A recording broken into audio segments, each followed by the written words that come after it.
Hello everyone, welcome to true IAS.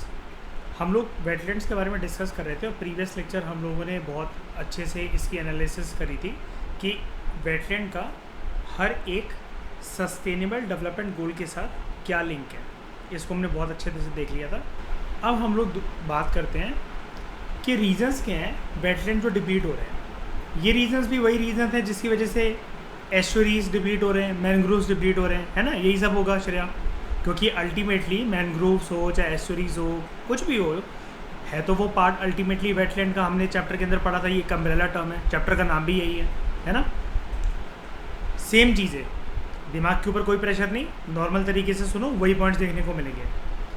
Excessive pollutants, industries से आने वाले वाटर पॉल्यूटेंट्स, एयर पॉल्यूटेंट्स, घर से आने वाला वेस्ट, एग्रीकल्चरल रन ऑफ। आपके दिमाग में आया होगा ये क्या है, एग्रीकल्चर में भी रन ऑफ होता है क्या? यस। ज़्यादा इरिगेशन फैसिलिटीज़ जब किसी रीजन्स में आ जाती हैं, लाइक कैनाल्स, ट्यूबवेल्स, अपने पंजाब में, एमपी में खेतों में ये होता है, शरिया अक्सर देखा होगा, सुना होगा, लोग पानी चला चला के छोड़ देते हैं। किसान कोई दिक्कत नहीं, छोड़ दिया कोई बात नहीं, ग्राउंड वाटर तो रिचार्ज होगा उससे। लेकिन एक दिक्कत होती है, क्या होता है, जब किसान पानी डालते हैं उससे पहले खेत को जोतने के टाइम पर आपको पता है वो बड़े सारे पेस्टिसाइड्स, वीडिसाइड्स और केमिकल्स भी डालते हैं, है ना। जब ये सारे के सारे बह बहकर नदी के साथ, नदी का पानी जो है यहाँ पर आ रहा है या फिर बारिश हुई, ये सारे के सारे जो केमिकल्स हैं नदी के पानी में मिक्स हुए, नदी का पानी अल्टीमेटली किसी डेल्टा में, या छोटे से छोटे पॉन्ड वगैरह सबकी बात कर लो, सब कुछ ही तो वेटलैंड है वैसे तो, है ना। एक तरीके से हर एक वाटर सिस्टम वेटलैंड का पार्ट ही तो है ना। वो हर जगह पर ये जो तीनों चीज़ें जिस भी पानी में या जिस भी वातावरण में जाएंगी, पर्यावरण में जाएंगी, वहाँ के वातावरण को बेकार नहीं कर देंगी, बताना ज़रा, जहरीला नहीं बना देंगी। ये कह रहा है, आप समझ गए एग्रीकल्चरल रन ऑफ पॉल्यूटेंट के साथ कैसे लिंक है। क्योंकि आपके दिमाग में आया होगा सर रेनफॉल रन ऑफ सुना है ना, और माउंटेन से आने वाला रन ऑफ सुना है। वैसे रन ऑफ तो वही होता है, वैसे तो बारिश हुई, माउंटेन से पानी किसे किसक कर आ रहा है वहाँ पर, है ना। लेकिन एग्रीकल्चर रन ऑफ क्या है, तो ये मैंने क्लियर कर दिया।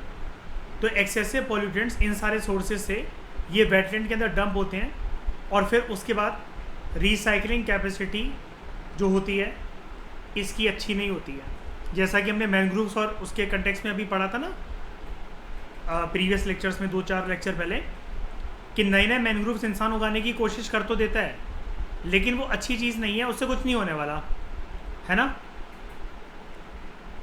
वो चीज़ जो है वो एनवायरनमेंट को कैसे भी करके फ़ायदा नहीं पहुंचाने वाली। उसके बाद हैबिटेट डिस्ट्रक्शन एंड डिफॉरेस्टेशन, इसकी वजह से इकोलॉजिकल इम्बैलेंस क्रिएट होता है, और वेटलैंड में जो पॉपुलेशन की जो स्पीशीज़ है वो ऑल्टर हो जाती है। पेड़ वगैरह काटोगे, जो भी काटोगे, जो घास वगैरह काटोगे, नेचुरल वेटलैंड को, उसकी टोपोग्राफी को चेंज करोगे, इंडस्ट्रियलाइजेशन कर या कुछ भी कर ह्यूमन हैबिटेशन बनाकर, तो जो स्पीशीज़ अभी तक वहाँ पर मिल रही थी उनकी पॉपुलेशन मिलेगी क्या? बिल्कुल नहीं। टाइगर्स, हमने पढ़ा था टाइगर्स और लेपर्ड्स ये शहर की तरफ क्यों आ जाते हैं, उनके हैबिटेट डिस्ट्रक्शन की वजह से, राइट। वेटलैंड को कन्वर्ट करा जा रहा है, जैसे कि हमने पढ़ा था ना, मैनग्रोव फॉरेस्ट कवर को भी कन्वर्ट करा जा रहा है ठकुराइन एग्रीकल्चर पर्पज़ के लिए। और यहाँ पर पब्लिक और जो माफिया हैं वो सोचते हैं कि सरकार यहाँ पर क्या ही आएगी, क्या ही यहाँ पर सरकारी ज़मीन के लिए हमें पेपर बनाने पड़ेंगे, तो इस पर एनक्रोचमेंट कर लेते हैं गांव के आसपास के लोग, कुछ ट्राइबल लोग और माफिया वगैरह। उसके बाद माफियाओं ने ना यहाँ पर भी एनक्रोचमेंट करना स्टार्ट कर दी थी।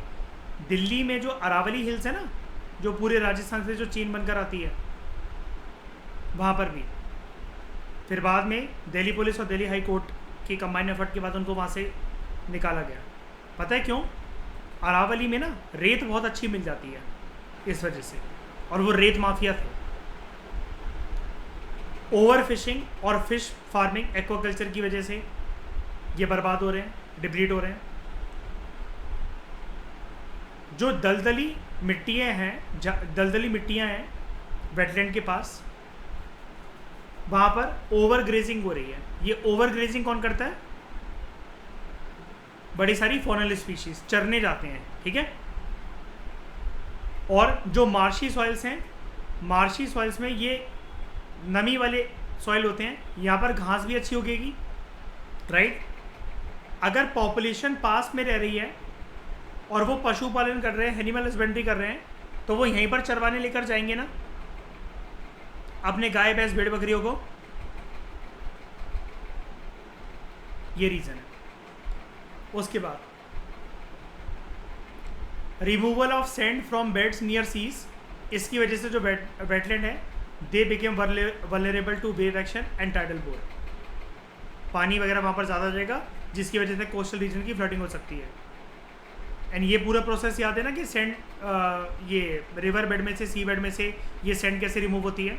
मैंने बताया था क्लेंजिंग के प्रोसेस के टाइम पर फिर वो हार्बरिंग में भी दिक्कत हो जाती है, फिर ड्रेजिंग, याद है। इसके लिए क्या टर्म यूज होता है, removal of sand from beds near seas, dredging, DREDGING। अब वेटलैंड का जो डिस्ट्रक्शन हो रहा है इसको मिटिगेट कैसे करा जा सकता है। वेटलैंड में लेटेस्ट टेक्नोलॉजी यूज़ करो, प्रॉपर लॉस और पनिशमेंट को एनफोर्स करो जो भी वॉलेटर्स हैं उनके लिए। उसके बाद अनसस्टेनेबल एक्वाकल्चर और शेलफिश की जो कल्टीवेशन होती है इसको प्रिवेंट करना चाहिए। जो भी इंडस्ट्री से और हाउस होल्ड से, फार्मलैंड से जो भी वेस्ट आता है उसको पहले ट्रीट करने की ज़रूरत है बिफोर डिस्चार्जिंग इनटू वेटलैंड्स, और उसी के लिए ये काम आएगी टेक्नोलॉजीज़। वेटलैंड्स को सस्टेनेबल बेसिस पे यूज़ करना चाहिए, लगातार यूज़ नहीं करते रहना चाहिए। एक सीज़न के बाद या फिर अगर एक जगह के वेटलैंड्स थोड़े से ख़राब हो रहे हैं, लुप्त हो रहे हैं, हमें टाइम देना चाहिए उनके नेचुरल रीजनरेशन के लिए, जो भी उस आसपास लोग रह रहे हैं उनको। और ये काम है प्रशासन का इंश्योर करना। आर्टिफिशियल तरीके से जो रीजनरेशन होगी वो क्विक रिकवरी कर देगी वेटलैंड की। बिल्कुल भी छेड़ो मत उस एरिया को, छोड़ के चले जाओ। अगेन प्रशासन इंश्योर करेगा ये वाली चीज़। एफॉरेस्टेशन को सुनिश्चित करो। वीड कंट्रोल, वीड क्या होता है, ये फूकने वाला वीड नहीं है श्रेया, हाँ, अनवांटेड प्लांट्स, ठीक है। सॉरी श्रेया, फूकने वाला नहीं है, ठीक है। Unwanted plants. Preventing invasive species. Invasive species के बारे में मैंने आपको काफ़ी डिस्कशन करके बताया था, याद होगा आपको, है ना। और प्रोसिपस जूलीफ्लोरा उन्हीं में से एक था जो यूपीएससी ने क्वेश्चन पूछा था, राइट। और अभी भी हमने प्रोसिपस के बारे में पढ़ा था करंट अफेयर में।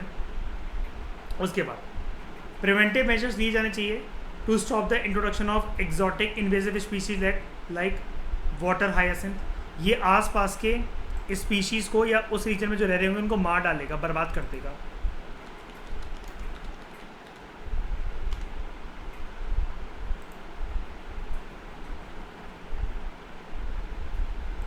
ये होता है वाटर हायासिंथ, प्यारा सा दिख रहा होगा, है ना, नीले कलर का फूल, मेरा नील कमल। लेकिन जिस रीजन में अगर एक बार इंट्रोड्यूस हो जाए ना श्रेया, ये देखो कितनी जगह बना लेता है, गुंडागर्दी देखो। सारे रिश्तेदार बुला लिए इसने अपने यहाँ पर, आ जाओ, फ्री की ज़मीन मिल गई।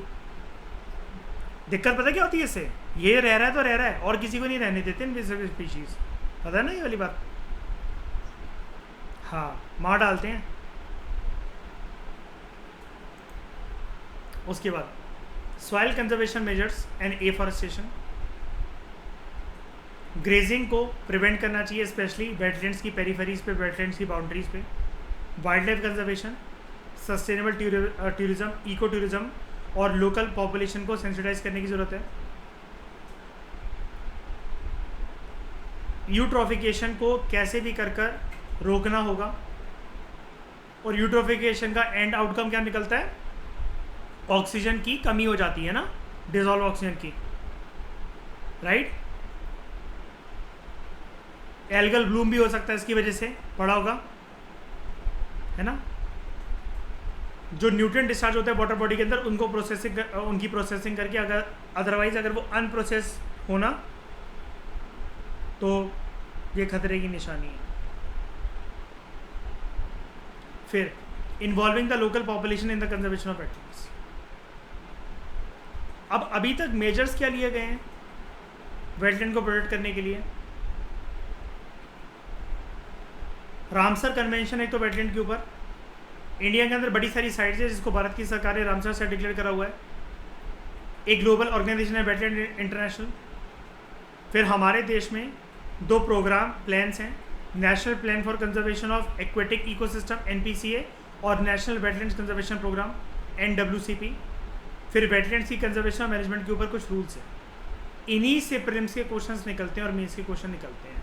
बस ये आप कर लो तो वेटलैंड्स की आपने थ्योरी तो जान ली, वो तो जाननी है, वो तो फिक्स है। आप एकदम से रूल्स पर कैसे आ जाओगे जब आपको यही नहीं पता कि वेटलैंड एस्चुरीज से कैसे अलग होते हैं, वेटलैंड और एस्चुरीज जो हैं वो मैनग्रोव से कैसे अलग होते हैं। वो तो थ्योरेटिकल पार्ट था, लेकिन ये है लॉ एनफोर्समेंट वाला पार्ट, प्रोटेक्शन वाला पार्ट, कंजर्वेशन वाला पार्ट। इसी से क्वेश्चंस निकलते हैं। सबसे पहले हम लोग ये जो एक ऑर्गेनाइजेशन था ग्लोबल ऑर्गेनाइजेशन वेटलैंड इंटरनेशनल, इसके बारे में बात करते हैं।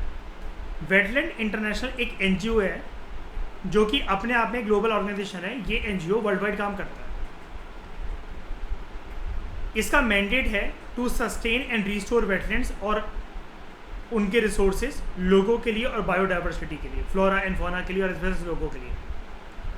वेटलैंड इंटरनेशनल का जो वर्क है इट रेंजेस फ्रॉम रिसर्च करना, वेटलैंड की हेल्थ को प्रमोट करना, लोगों को, सरकारों को, अलग अलग स्टेक होल्डर्स को एंगेज करना इस कंजर्वेशन के लिए, चाहे वो गवर्नमेंट ऑर्गेनाइजेशंस हो, कॉर्पोरेट ऑर्गेनाइजेशंस हो, इंटरनेशनल पॉलिसी प्लेटफॉर्म्स हो, या फिर वेरियस कंजर्वेशंस जो हों, सरकारों को रियलाइज़ करवाना कि इन कन्वेंशंस को, इन ट्रीटीज़ और एग्रीमेंट्स को अडॉप्ट करो। और अलग अलग वेटलैंड की कंजर्वेशन के लिए जो भी फोरा है, फोरा का मतलब होता है प्लेटफॉर्म, ठीक है, वेरियस ऑर्गेनाइजेशंस हैं उनको ज्वाइन करो। एक क्वेश्चन आया था UPSC में, with reference to conservation organisation called wetlands international which among the following statement और स्टेटमेंट्स आर करेक्ट। ये एक इंटर गवर्नमेंटल ऑर्गेनाइजेशन है जो कि फॉर्म करा गया था कंट्रीज़ के द्वारा। उन कंट्रीज़ ने इसको फॉर्म करा था जो कि रामसर कन्वेंशन को जिन्होंने साइन करा हुआ है। नहीं, ये इंटर गवर्नमेंटल ऑर्गेनाइजेशन नहीं, सरकार का इससे कुछ नहीं लेना देना। ये एक इंटरनेशनल NGO है, ग्लोबल NGO है, राइट, ठीक है। सरकारों का कुछ लेना देना ही नहीं है जो इतनी लंबी चौड़ी बात करा कि सरकारों ने फॉर्म करा था और उन सरकारों ने फॉर्म करा था जिन जिन कंट्रीज़ ने रामसर कन्वेंशन को साइन कर रखा है। नहीं, रामसर कन्वेंशन से और इसका सरकारों से कुछ लेना देना नहीं है। उसके बाद दूसरी स्टेटमेंट बड़ी जर्नल सी है, it works at the field level to develop and mobilise knowledge and use the practical experience, ताकि बेटर पॉलिसीज़ को एडवोकेट करा जा सके सरकारों के लिए, उनको रियलाइज़ करवाया जा सके कि वेटलैंड की कंजर्वेशन कितनी इंपॉर्टेंट है। आंसर विल बी 2 ओनली, ठीक है। उसके बाद बात हो रही थी NPCA की, national plan for conservation of aquatic ecosystem. Lakes और वेटलैंड्स की कंजर्वेशन के लिए हमारे देश में जो ministry of environment, forest and climate change है, वो 2 सेपरेट सेंट्रली स्पॉन्सर्ड स्कीम्स को इम्प्लीमेंट करते हुए आ रहे हैं ये मिनिस्ट्री। और सेंट्रली स्पॉन्सर्ड है, इसका मतलब क्या, जो फंडिंग है वो सेंट्रल गवर्नमेंट दे रही है स्टेट गवर्नमेंट के साथ मिलकर, और जो इम्प्लीमेंटेशन है वो किसकी जिम्मेदारी है, स्टेट गवर्नमेंट की, राइट।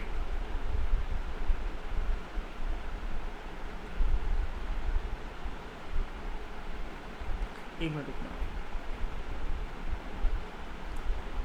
तो नेशनल वेटलैंड कंजर्वेशन प्रोग्राम जो है 115 वेटलैंड जो है इसके अंतर्गत आइडेंटिफाई करे गए by ministry of environment, forest and climate change, which requires urgent conservation and management interventions. इसके अलावा दूसरा जो प्रोग्राम है, जो स्कीम है, वो है national lake conservation plan NLCP।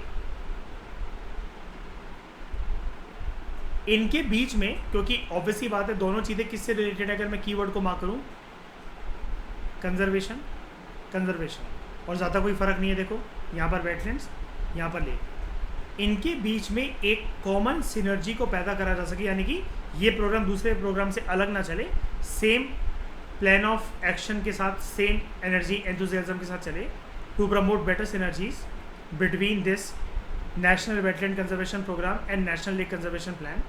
इनको मर्ज कर दिया गया था और अब जो प्लान है उसका नाम है national plan for the conservation of aquatic ecosystem, जिसका ऑब्जेक्टिव है लेक्स और वेटलैंड्स को कंजर्व करना। ये जो मर्ज स्कीम है ये ऑपरेशनल है, मतलब ये जो जब से दोनों को मर्ज करा गया, नेशनल वेटलैंड कंजर्वेशन प्रोग्राम को और नेशनल लेक कंजर्वेशन प्लान को मिलाकर जो बनाया गया national plan for the conservation of aquatic ecosystem, ये 12th 5 ईयर प्लान से ऑपरेशनल है। फंडिंग पैटर्न जो है, क्योंकि सेंट्रली स्पॉन्सर्ड स्कीम थी ना, फंडिंग पैटर्न क्या है, 70% खर्चा उठाती है केंद्र सरकार, 30% राज्य सरकार, ठीक है, between the central and the respective state governments. North eastern states के लिए फंडिंग पैटर्न होता है 90% खर्चा उठाएगी सेंट्रल गवर्नमेंट, 10% खर्चा उठाएगी, 10% स्टेट गवर्नमेंट। जो की ऑब्जेक्टिव्स हैं बेसिकली क्या है कि होलिस्टिक तरीके से कंजर्वेशन हो सके, रिस्टोरेशन हो सके एक्वेटिक इकोसिस्टम्स की, चाहे वो लेक्स हों, वेटलैंड्स हों, बायोडाइवर्सिटी को इम्प्रूव करना और इकोसिस्टम को उनके इम्प्रूव करना। इसकी इन्हीं दोनों प्रोग्राम्स को जो मर्ज करके जब ये बनाया गया national plan for the conservation of aquatic ecosystem NPCA, यहाँ पर एक क्राइटेरिया जो है वो दिया गया, नया क्राइटेरिया, कि कैसे हमें आइडेंटिफाई करना है वेटलैंड्स ऑफ नेशनल इंपॉर्टेंस को, ठीक है, जो कि इस प्रोग्राम के अंतर्गत national plan for the conservation of wetlands के अंदर अपनाया गया। और जो पहले जो प्रोग्राम चलता था नेशनल वेटलैंड कंजर्वेशन प्रोग्राम, उसके अंदर था ये क्राइटेरिया। अब इस क्राइटेरिया को NWCP से उठाकर, क्योंकि अब NWCP तो रहा नहीं, वो तो NWCP प्लस NLCP के साथ मर्ज होकर NPCA बन गया। तो NPCA के अंदर जो है वो सेम क्राइटेरिया रखा गया। और ये जो क्राइटेरिया है भारत की सरकार ने खुद से नहीं बनाया है, जो रामसर कन्वेंशन है ना वेटलैंड्स की कंजर्वेशन के लिए, वहाँ पर एक कॉमन ये क्राइटेरिया दे रखा है कि wetlands of international importance, national importance को आइडेंटिफाई कैसे करना है अलग अलग सरकारों को। उस क्राइटेरिया के बेसिस पर भारत की सरकार ने भी कुछ रामसर साइट्स जो है वो डिक्लेयर कर दी। सेंट्रल गवर्नमेंट जो है वो रिस्पॉन्सिबल है ओवरऑल कोऑर्डिनेशन के लिए with respect to wetland conservation programmes. ये गाइडलाइंस प्रोवाइड करता है, फाइनेंशियल और टेक्निकल असिस्टेंस देता है राज्य की सरकारों को। अब क्योंकि जो लैंड रिसोर्सेज हैं वो स्टेट को बिलोंग करते हैं, तो स्टेट गवर्नमेंट या यूनियन टेरिटरी की जो एडमिनिस्ट्रेशन है, they are responsible for the management of wetlands. क्यों? क्योंकि सेंट्रली स्पॉन्सर्ड स्कीम है ना, पैसा तो सेंट्रल गवर्नमेंट लगा देगी, लेकिन इम्प्लीमेंटेशन किसके ऊपर है?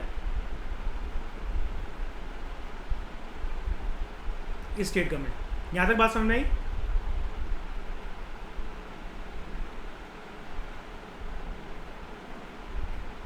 एम क्या है नेशनल वेटलैंड कंजर्वेशन प्रोग्राम का और ऑब्जेक्टिव मैं एक बात बता देना चाहता हूँ। NWCP अब नहीं है, तो NPCA अगर आ जाए या फिर कल को वो NWCP भी दे दें या फिर वो NLCP भी दे दें, नेशनल लेक कंजर्वेशन प्रोग्राम, सबके एम एंड ऑब्जेक्टिव सेम ही है। तीनों एक ही चीज़ तो हुई ना श्रेय, अब तो है कि नहीं? एम वही है यार, नॉर्मल सा एम है, वेटलैंड्स को कंजर्व करना है, उनका फर्दर डिग्रेडेशन होने से रोकना है, ये इंश्योर करना है कि उनका वाइज यूज़ हो for the benefit of local communities and overall conservation biodiversity का होता रहे। ऑब्जेक्टिव क्या है? पॉलिसी को ले डाउन करना ताकि कंजर्वेशन और मैनेजमेंट हो सके वेटलैंड्स की, फाइनेंशियल असिस्टेंस प्रोवाइड करना, जो इम्प्लीमेंटेशन चल रही है उसको मॉनिटर करना, और एक इन्वेंट्री प्रिपेयर करना कि भारत के अंदर किन किन साइट्स को वेटलैंड्स या रामसर साइट्स डिक्लेयर करा जा सकता है, कौन कौन से इंपॉर्टेंट वेटलैंड्स हैं, उनकी प्रोटेक्शन किस प्रकार होनी चाहिए, केंद्र की सरकार और राज्य की सरकार के सहयोग से मिलकर। उसके बाद कुछ रूल्स हैं, wetland conservation management rules 2010, ministry of environment forest and climate change ने ये रूल्स जो है वो नोटिफाई करे थे एनवायरनमेंट प्रोटेक्शन एक्ट 1986 के अंतर्गत। ये एक इंपॉर्टेंट फिल्म की स्टेटमेंट बन सकती है कि वेटलैंड कंजर्वेशन और मैनेजमेंट रूल्स 2010 क्या EPA एनवायरनमेंट प्रोटेक्शन एक्ट के अंतर्गत नोटिफाई करे गए क्या? Yes. Ministry of environment forest and climate change ने नोटिफाई करा था इन रूल्स को, ये इंश्योर करने के लिए कि जितना बर्बादी होनी थी वेटलैंड्स की हो चुकी है और फर्दर बर्बादी ना हो। ये रूल्स स्पेसिफाई करते हैं उन एक्टिविटीज़ को जो कि हार्मफुल है वेटलैंड के लिए, like industrialisation, construction, untreated waste को डंप करना, ठीक है, कैसे रिक्लेम करा जा सकता है जो लैंड बर्बाद हो गया है, एंड कुछ एक्टिविटीज़ को वेटलैंड्स के अंदर प्रोहिबिट करना। दूसरी कुछ एक्टिविटीज़ जो हैं जैसे अब ये बोल दिया गया है कि कंसर्न अथॉरिटीज़ की प्रायर परमिशन लेनी पड़ेगी, उनके बिना नहीं हो सकता ये वाला काम। क्या नहीं हो सकता? ड्रेजिंग करना, वहाँ पर हार्वेस्टिंग वगैरह करना, ये सारी चीज़ें नहीं हो सकती। यहाँ पर देखो लिखा हुआ है हार्वेस्टिंग, ड्रेजिंग, ये वेटलैंड्स में तभी कैरी आउट हो सकती है only with the prior permission of concern authorities. In rules के अंतर्गत वेटलैंड जो है उनको क्लासीफाई करा गया है for better management and easier identification. जो सेंट्रल वेटलैंड रेगुलेटरी अथॉरिटी है इसको सेटअप करा गया है to ensure proper implementation of the rules. ये जो रूल्स हैं ये ड्रेनेज एरिया ऑफ जो वेटलैंड, मतलब वेटलैंड में जो मार्शी लैंड है ना, गीली ज़मीन जो है वहाँ पर, ये ज़्यादा प्रोडक्टिव लैंड होते हैं यहाँ पर, इनको डिटरमाइन करने के लिए अथॉरिटी है सेंट्रल वेटलैंड रेगुलेटरी अथॉरिटी कि यहाँ पर तो किसी भी प्रकार की कंस्ट्रक्शन एक्टिविटी वगैरह ये सब बिल्कुल ही ना कंडक्ट करी जाए, बिल्कुल भी। ओके, उसके बाद इन रूल्स की अमेंडमेंट हुई 2017 में और नए रूल्स आते हैं। Wetland conservation management rule 2017। आप कहोगे नए वाले याद करने हैं क्या? देखो यूपीएससी कभी कभार ये वाली चीज़ें पूछ लेता है कि पुराने रूल्स क्या थे और अब नए रूल्स क्या हैं। पुराने रूल्स, नए वाले रूल्स पुराने वाले रूल्स से कैसे अलग हैं? नए जो रूल्स हैं उन्होंने रिप्लेस करा 2010 के वर्जन वाले रूल्स को। न्यू रूल्स है डिसेंट्रलाइज वेटलैंड्स मैनेजमेंट। कैसे? अभी तक केंद्र की सरकार सारे डिसीजन लेती थी, अब राज्य की सरकारों को पावर दी गई to not only identify but notify wetlands within their jurisdiction, but prohibited activities पे वॉच भी रखा जाए, निगरानी भी रखी जाए। जो भी राज्य की सरकारें वर्क कैरी आउट कर रही हैं उनको देखा जाए, और एक नेशनल वेटलैंड कमेटी जो है जिसको हेड करेंगे ministry of environment, forest and climate change के जो सेक्रेटरी हैं वो, ये बनाया जाए to monitor the implementation of these rules. अब जैसे जब इसको डिसेंट्रलाइज कर दिया गया तो नेशनल वेटलैंड कमेटी थी, ऐसी एक बनाई गई स्टेट वेटलैंड अथॉरिटी। स्टेट्स और जो यूटीज़ हैं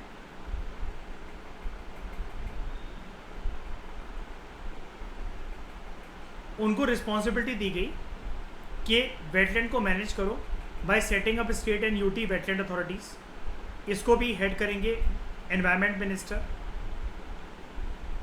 and it includes other government officials as well as experts from the field, जो कि वेटलैंड इकोलॉजी के अंदर माहिर हैं, हाइड्रोलॉजी के अंदर, fishery sector, landscape planning and socio economics, society और जो अर्थव्यवस्था है वो कैसे चलनी चाहिए सर, उसको कहते हैं socio economics. State and UT wetland authorities जो हैं they have to identify and notify the wetlands for protection within the stipulated time. तय सीमा के अंदर इनको बता रहे हैं सारी चीज़ें। उसके बाद इनको एक कॉम्प्रिहेंसिव लिस्ट ऑफ एक्टिविटीज़ जो है वो डेवलप करनी पड़ती है to be regulated and permitted within the notified wetlands and their zone of influence. ठीक है, कि क्या क्या चीज़ें परमिट करी जा सकती हैं, क्या क्या चीज़ें परमिट नहीं करी जा सकती। उसके बाद they also recommend additional prohibited activities for specific wetlands.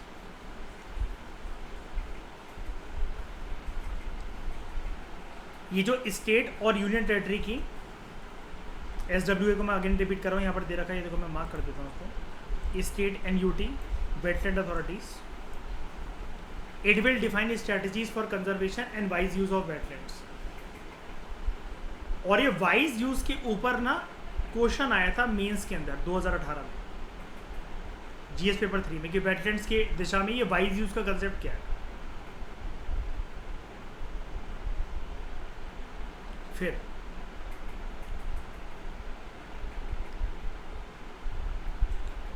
State authorities हैं, it will also need to prepare list of wetlands of the states and UTs within 3 months, list of wetlands to be notified within 6 months, और comprehensive एक digital inventory बनाई जाएगी सभी wetlands की within 1 year, जिसको update करा जाएगा हर एक 10 साल में। क्या नोटिफाई नहीं करा जा सकता अंडर द रूल्स? गाइडलाइंस ने क्लैरिफाई करा कि सभी जो wetlands हैं irrespective of their localization, size, ownership, biodiversity, ecosystem, service values, they can be notified under the wetland rules except river channels नहीं, पैडी फील्ड नहीं, ह्यूमन मेड वाटर बॉडीज़ जो कि ड्रिंकिंग पर्पज़ के लिए कंसिडर करे गए उनको वेटलैंड के तौर पर नोटिफाई नहीं करा जा सकता। एक्वाकल्चर नहीं, सॉइल प्रोडक्शन नहीं, रिक्रिएशनल पर्पज़ के लिए नहीं, इरिगेशन वाले भी नहीं। And wetlands which are falling within the areas जो कि फॉरेस्ट एक्ट 1927 और फॉरेस्ट कंजर्वेशन एक्ट 1980 के अंतर्गत कवर है, उन एरियाज़ को भी नहीं नोटिफाई करा जा सकता। वाइल्ड लाइफ प्रोटेक्शन एक्ट 1972 के अंतर्गत जो है, कोस्टल रेगुलेशन जोन नोटिफिकेशन के अंतर्गत जो है, और लास्ट में वो प्रोटेक्टेड एरियाज एंड कुछ वो areas which fall with in the regulatory environment of coastal regulation zone. ये अगेन वही कोस्टल रेगुलेशन जोन नोटिफिकेशन 2000 उससे चीज़ है। न्यू रूल्स के अंदर प्रोहिबिटेड एक्टिविटीज़ क्या है? वेटलैंड की अगर किसी एरिया को वेटलैंड डिक्लेयर कर दिया गया, माना गया है, तो आप नॉन वेटलैंड यूजेस के लिए उसको यूज़ नहीं कर सकते हैं कि हम नॉर्मल इस पर कंस्ट्रक्शन कर लेते हैं, होटल बना लेते हैं, कर लेते हैं। कोई भी इंडस्ट्री वहाँ पर सेटअप नहीं हो सकती, इंडस्ट्री एक्सपेंड नहीं हो सकती, किसी भी प्रकार की मैन्युफैक्चरिंग या फिर वेस्ट वगैरह यहाँ पर डिस्चार्ज नहीं करा जा सकता, specially hazardous substances. Solid waste dumping यहाँ पर नहीं होनी चाहिए। अनट्रीटेड वेस्ट और जो अफ्लुएंट से इंडस्ट्री से सिटी से टाउन से वो डिस्चार्ज नहीं होने चाहिए। रूल्स ये भी रिस्ट्रिक्ट करते हैं किसी प्रकार की एनक्रोचमेंट, पोचिंग या फिर परमानेंट कंस्ट्रक्शन नहीं हो सकती एक्सेप्ट बोट जेटीज़। छोटी मोटी जो फेरीज हैं या फिर जो हैं वो आ सकती हैं फॉर रिक्रिएशनल पर्पसेस। कंसर्न्स क्या हैं? ये जो एक प्रोविजन है नए रूल्स के अंदर जो कि ये स्टेट करता है, सेंट्रल गवर्नमेंट में consider proposals from the state government और यूनियन टेरिटरी एडमिनिस्ट्रेशन कि वो कौन सी प्रोहिबिटेड एक्टिविटीज़ जो कि स्टेट गवर्नमेंट और यूनियन टेरिटरी गवर्नमेंट ने एडमिनिस्ट्रेशन ने नोटिफाई करी है, सेंट्रल गवर्नमेंट उनको हटा सकता है on the recommendation of the authority. ये चीज़ मिसयूज़ करी जा सकती है फिर अगर इसको हटा दिया गया। एक बार अगर राज्य जो हैं वो डिक्लेयर कर रहे हैं किसी भी चीज़ को, तो डिक्लेयर रहने दो उसको। उसके बाद according to 2010 rules, anyone agreed with the CWRS decision, वो अपील फाइल कर सकते हैं with the national green tribunal. But 2017 के जो रूल्स हैं वो इस चीज़ पर साइलेंट है। उसके बाद जो सब्जेक्टिव डेफिनेशन है वाइज यूज़ की, ये डिटरमाइन करेगी state wetland authority, not national authority. ये कंसर्न है कि वाइज यूज़ का कंसेप्ट तो कम से कम नेशनल लेवल की ये सेंट्रल गवर्नमेंट बताए ना। तो डोंट वरी, आपको रिवीजन से कवर हो जाएगा, टेक्निकल नहीं है ज़्यादा। इस डिस्कशन में फिलहाल इतना ही। Thank you very much for discussion.